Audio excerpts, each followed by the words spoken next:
entails what is sound. Sound is a collision of air molecules. It has amplitude, frequency, velocity, acceleration, intensity. Intensity, for example, is the distance in which sound travels. Why sound is a collision of air molecules. How sound disperses. Why do we hear octaves? Why does an A chord consist of 440 hertz? And why when you double it we hear an octave? What aspect of human biology and our internal membrane allows us to perceive sound logarithmically in subset increments?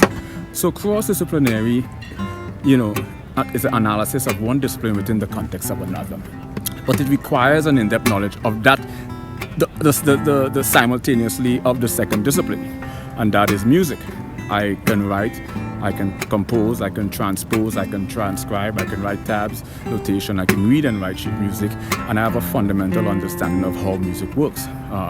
From the chromatic scales, the diatonic